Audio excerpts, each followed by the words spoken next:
దాని గురించి చెప్పడు. మాట్లాడితే మూసి అంటాడు లేదా హైడ్రా. చేయాల్సింది మూసి సుందరీకరణ కాదు.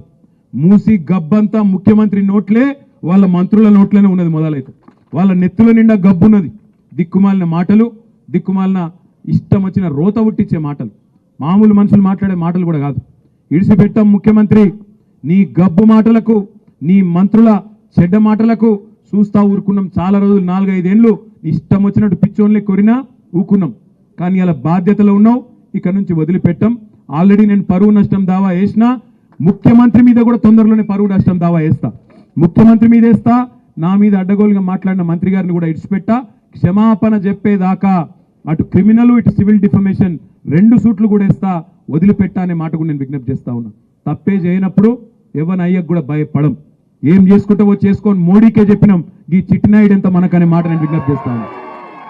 మోడీకే చెప్పినాం, ఏం చేసుకుంటావో చేసుకోపురా భయ, గీడంతా నాకు అర్థం కాదు. గింతంత తోడు ఏదో అడిమారి గుడి దెబ్బలు ఆయన పోయి కూర్చున్నాడు. అలా ఇక ఆవుతలేడు, ఇక ఆడికెళ్ళి నేనేందో పొడుగు అయిపోయినా, పెద్దోన్న అయిపోయినా, కూల కొడతా. మా సవితక్క కట 3 కొడుకులకు 3 బిల్డింగ్లు ఉన్నాయట. యాడున్నాయో చెప్పురా భయ్, మేమే దగ్గరుండి కెమెరాలు పెట్టి మేమే కూల కొడతాం. ఫామ్ హౌజులు మా సవితక్క బిడ్డకు కూడా ఉందట, మరిగా అది కూడా చూపెడితే అది కూడా కూల కొడతాం. ఇంకొక మాట అంటున్నాం, ముఖ్యమంత్రి గారు మాట్లాడితే పేరు తీసుకుంటా కూల కొడతా అంటున్నావు. నీ ఇష్టం, మాకు అభ్యంతరం లేదు. కానీ దయచేసి నేను ఒక విజ్ఞప్తి ముఖ్యమంత్రి గారికి చేసేది, రేవంత్ రెడ్డి నీ కళ్ళు చల్లబడతాయి అనుకుంటే, మా దగ్గర ఉన్న బిల్డింగ్లకో వాటికో వీటికో కులగొట్టినాకైనా నువ్వు శాంతిస్తావు అనుకుంటే బరాబర్ కులగొట్టు. కానీ ఆడికి బంద్ చేయి, ఆడికి కులగొట్టుడు బంద్ చేయి, పేదోళ్ళ కడుపుల కొట్టుడు బంద్ చేయి. మా ఇల్లు కులగొడితే నీ కడుపు చల్లబడుతుంది అనుకుంటే మా ఈ కులగొట్టు, ఆడికి ఆపేయి. పేదవాళ్ళకి మాత్రం కులగొట్టుడు దయచేసి ముట్టుకోకు. ఎందుకంటే ఇవాళ బాధ అనిపిస్తున్నది. ఓదికేమో రైతుల గోస ఇక్కడ ఇట్లున్నది ఊళ్ళల్లో. హైదరాబాద్ పోతేనేమో ఆ మూసికాడికి పోతే పాపం 30 ఏళ్ళు 40 ఏళ్ళు 50 ఏళ్ళకేంచి వాళ్ళని ఇవాళ ఆక్రమణదారులు అంటాడు ఒకడు, కబ్జాదారులు అంటాడు ఒకడు. అరే నువ్వే ఇచ్చినావు కదా రాబోయ్, నువ్వే కాగితాలు ఇస్తువి, నువ్వే వాళ్ళకి రిజిస్ట్రేషన్ చేస్తువి, నువ్వే బిల్డింగ్ పర్మిషన్ ఇస్తువి, నువ్వే 40-50 ఏళ్ళకెళ్ళి వాళ్ళతోని గర్పట్టి కట్టించుకోబడుతుంది, 40-50 ఏళ్ళకెళ్ళి మున్సిపల్ నీళ్ళ పన్ను కట్టించుకోబడుతుంది. అన్ని పైసలు ఇన్ని రోజులు దొబ్బి తిన్నదేమో గవర్నమెంట్. ఇప్పుడేమో వాళ్ళు పేదవాళ్ళందరినీ పట్టుకొని ఇగో వీళ్ళు గరీబ్ గాళ్ళు, వీళ్ళకి ఏ దిక్కు లేదు, బుల్డోజర్ పంపిస్తా, కూలగొడతా, వీళ్ళు కబ్జాకోరులు, అది ఇదని మాట్లాడుతూ ఉన్నాడు. నేను అడుగుతా ఉన్నా రేవంత్ రెడ్డి, మొదలు నిజంగానే నీకు చిత్తశుద్ధి ఉంటే రెడ్డికుంటలో, కొడంగల్లోని రెడ్డికుంటలో ఎక్కడనైతే నీ సొంత ఇల్లుందో అది కూడా కుంటలనే ఉంది, దమ్ముంటే దాన్ని కూలగొట్టి పేదవాళ్ళ మీదకి రా అని చెప్పి నేను సవాల్ చేస్తా ఉన్నా. మీ అన్నగాడు తిరుపతి రెడ్డి, ఆయన ఇల్లు దుర్గం చెరువు FTL ఉంది, మొదలు దాన్ని కూలగొట్టు, దమ్ముంటే గివి కూలగొట్టు. నీకు అంతా ఇంకా కడుపు మంట చల్లారకపోతే మాకేమన్నా ఉంటే మాయి కూడా కూలగొట్టు, కానీ పేదవాళ్ళ ఇళ్ళ మీదకి పోకు అనే మాట నేను ఆయనకు విజ్ఞప్తి చేస్తా ఉన్నా. నీకు పైసలు కావాలి, కమిషన్లు కావాలి, రాహుల్ గాంధీకి పంపాలి, కుర్చీ కాపాడుకోవాలి. మాకు నీ బాధ అర్థమవుతుంది. నీకు అంతగానం పైసలు పిచ్చి ఉంటే 4 కోట్ల మంది తెలంగాణ ప్రజలం చందాలు వేసుకుంటాం, గణేష్కు చందాలు వేసుకున్నట్టు చందాలేసి నీ మొఖాన కొడతాం. కానీ పేదవాళ్ళ కడుపు కొట్టుడు బంద్ చేయనమాట. చందాలు ఇయ్యరాయండి మీరు కందుకూరులో, 5-10 రూపాయలు ఎక్కువేం కాదు. రేవంత్ రెడ్డికి 5-10 రూపాయలు ఇచ్చి ఢిల్లీ వాళ్ళ కమిషన్లు పంపుకో, నీ కుర్చీ కాపాడుకో అని చెప్పి అవసరమైతే 4 కోట్ల మంది జోలే పట్టి చందాలు అడుక్కొని ఢిల్లీకి కప్పం కట్టాలి కదా మరి ముఖ్యమంత్రి పదవి కాపాడుకోవాలంటే. అందుకే ఈ పనులన్నీ చేస్తున్నాడు. నేను ఒకటే మీ అందరికి కూడా చేసే విజ్ఞప్తి, మనం గట్టిగా ఉన్న రోజులు రేవంత్ రెడ్డి ఏమనుకుంటుండంటే ప్రజలు పిచ్చోళ్ళు ఇలా అన్నీ మర్చిపోతారు, మొదటి సంవత్సరంలో ఇవాళ లొలి పెడతారు, మళ్ళీ ఆఖరి సంవత్సరంకి వచ్చే వరకు మళ్ళీ నేను పుల్లెటి మాటలు చెప్తా, మర్చిపోతారు. ఆయనతో పోయినసారి తులం బంగారం అన్నా, ఈసారి మా ఆడపిల్లలందరినీ కలిసి ఆయన 10 తులాల బంగారం ఇస్తా అని చెప్తా, నమ్ముతారు. ఆయనతో మళ్ళీ నాకే గుద్దుతారు అనుకుంటాను.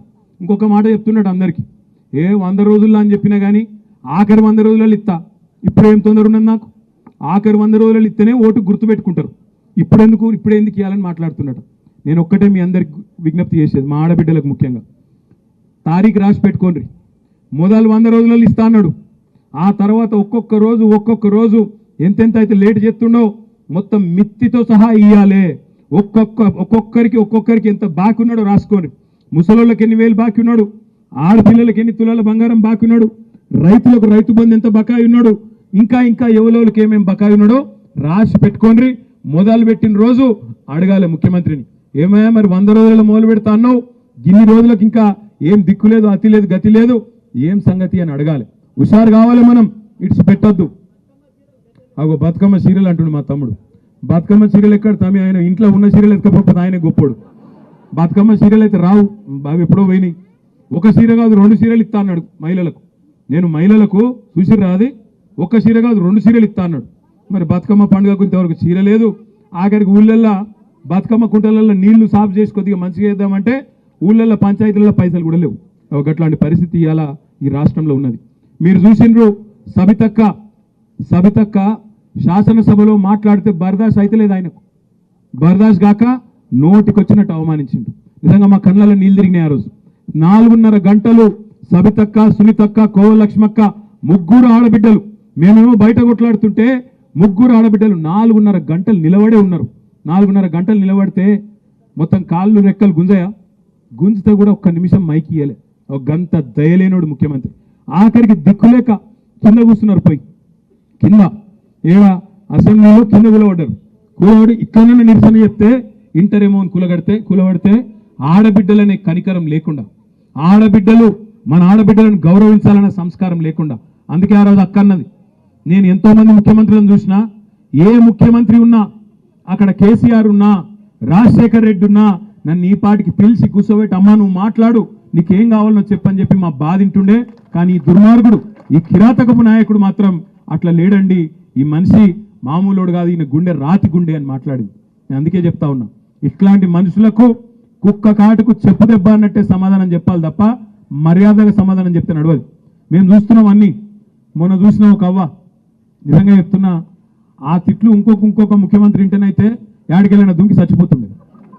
ఓ మాడుగుల పెద్ద ఆమె పేరేందో నాకు తెలియదు, కానీ మాడుగుల ఆమె మీరు చూసిరో లేదు ఆ వీడియో, ఓ ఎర్ర చీర కట్టుకుంది పెద్దమ్మ, ఏమా తిట్లు తిట్టింది.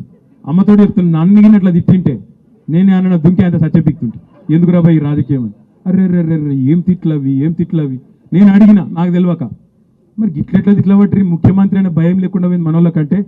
నీకు అర్థమైతే లేదు అన్నారు. ఏం అర్థమైతే లేదంటే, ఆయన ఏ భాషలో మాట్లాడితే ఆయనకు అర్థమవుతుందో గా భాషలో చెప్తున్నారు.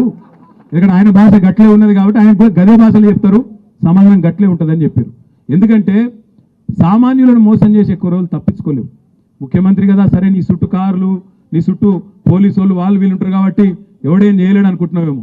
దమ్ముంటే ముఖ్యమంత్రి గారు సెక్యూరిటీ లేకుండా ఊళ్ళకు రా, ఏమనుకుంటున్నారు రైతులు తెలుస్తుంది. మేమేం చేసినాము, నా రుణమాఫీ అయిపోయిందని అది ముఖ్యమంత్రి చెప్తున్నాడు.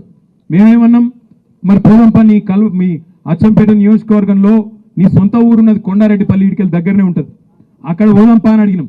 నీ ఊర్లో అయిందా లేదా చూద్దాంపా అని అడిగినాం. మీ కొడంగల్ పోదామా అని అడిగినాం.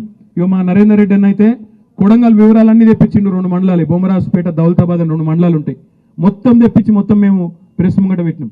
ఎక్కడ రాష్ట్రంలో రుణమాఫీ కాలే. ఒకసారి యాద్ చేసుకోండి, డిసెంబర్లో ఇదే ముఖ్యమంత్రి చెప్పిండు, మొత్తం రుణమాఫీ కోసం 49,000 కోట్ల రూపాయలు అవసరం పడుతుందని ఇదే ముఖ్యమంత్రి చెప్పిండు.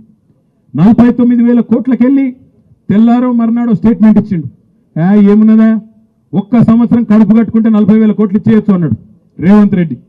49,000 కోట్లకెళ్ళి తెల్లారి వరకు 8,000 కోట్లు ఆయన తెత్తగొట్టిండు. 40,000 కోట్లు చేసిండు, 8-9,000 కోట్లు ఎగరగొట్టిండు. మళ్ళీ మూడో రోజుకి క్యాబినెట్లో పెట్టిండు. క్యాబినెట్లో 40,000 కోట్ల నుంచి 31,000 కోట్లు చేసిండు. మళ్ళీ 9,000 కోట్లు ఎగరగొట్టిండు. మళ్ళీ బడ్జెట్ పెట్టిండు శాసనసభలో. బడ్జెట్ పెడితే 31,000 కోట్లకెళ్ళి 26,000 కోట్లు అయిపోయింది. ఓ 5,000 కోట్లు అక్కడ ఎగిరిపోయింది. ఆడికెళ్ళి మళ్ళీ చూస్తే 15 ఆగస్టు నాటికి ఎన్ని ఇచ్చినవరో భయ అంటే 18,000 కోట్లు అన్నాడు. మళ్ళీ 8,000 కోట్లు ఎగరగొట్టిండు. తెల్లారో మర్నాడో వాళ్ళ ఉప ముఖ్యమంత్రి గౌరవనీయులు బట్టి విక్రమార్క గారు చెప్పిండ్రు, 16,000 కోట్లు ఎక్కడి మన్నెక్కడి, మేము ఇప్పటిదాకా కట్టింది 7,500 కోట్లే అని చెప్పిండు. అంటే యాడ 49,000 కోట్లు, యాడ 7,500 కోట్లు. చారాన కూడా కాలే, చారాన కూడా చేయలే. కానీ చారాన కోడికి బారాన మసాలా అన్నట్టు బిల్డప్ మాత్రం ముఖ్యమంత్రి గారు తెల్లారు లేస్తే ఓహో రుణమాఫీ అయిపోయింది, చేసేసిన అదైపోయింది ఇదైపోయింది. మళ్ళొక్కసారి చెప్తున్నా, ముఖ్యమంత్రి ఇలా కందుకూరులో చూస్తున్నావు, రేపు ప్రతి ఊర్లో చూస్తావు. తెలంగాణలో ఎక్కడ నీ కాంగ్రెస్ నాయకుడు తిరగలేని రోజులు వస్తాయి. కందుకూరు నాకు అత్యంత ప్రీతిపాత్రమైన మండలం నాకు ఇది. ఎందుకంటే నాకు బాగా గుర్తుంది, ఇప్పుడు వచ్చేటప్పుడు కూడా సబితకు చెప్తుంటే, మా గణేష్ రెడ్డి అన్న కనబడ్డాడు ఇంతకుముందు ఇక్కడనే దాసర్లపల్లె. కేసీఆర్ గారికి ఇక్కడనే మంచి తోట ఉండే దాసర్లపల్లిలో, చాలా దగ్గర ఉంటుంది, ఇక్కడ దూరం కూడా ఉండదు. నాకు తెలిసి 3-4 కిలోమీటర్లు ఉంటుంది, 8 కిలోమీటర్లు ఉంటుంది. ఇక ఆ దాసర్లపల్లెలో కేసీఆర్ గారు అప్పట్లో నేను చెప్పేది 1996-97 ప్రాంతంలో అప్పట్లోనే సార్ ఇక్కడ పపాయ వండిస్తున్నాయి పొప్పడి పండు పపాయ ఒకటి వాటర్ మెలన్ ఒకటి పండిస్తే నేను రోజు వచ్చిపోతుంటే కానీ అప్పుడు రోడ్డు సింగిల్ రోడ్ ఉండే రోజు వచ్చిపోతుంటే మేము దాదాపు ప్రతిరోజు లేకపోతే వారానికి 2-3 సార్లన్నా వచ్చి తోటకాడికి వీళ్ళని మాట్లాడా వాళ్ళని మాట్లాడా ఆ దాసర్లపల్లెలనే సార్ ఉండేది ఎక్కువ కాలం. కాబట్టి కేసీఆర్ గారికి ఈ ప్రాంతం మీద ప్రేమ ఉంది కాబట్టే సబితక్క ఒక్క మాట చెప్తే కందుకూరు మీదకెళ్ళి మెట్రో తీసుకుపోతా హైదరాబాద్ ఫార్మా సిటీకి అని చెప్పి కేసీఆర్ గారు నిర్ణయం తీసుకున్నాడు. కానీ రేవంత్ రెడ్డి ఏం చేస్తున్నాడు, కందుకూరు వద్దట అదే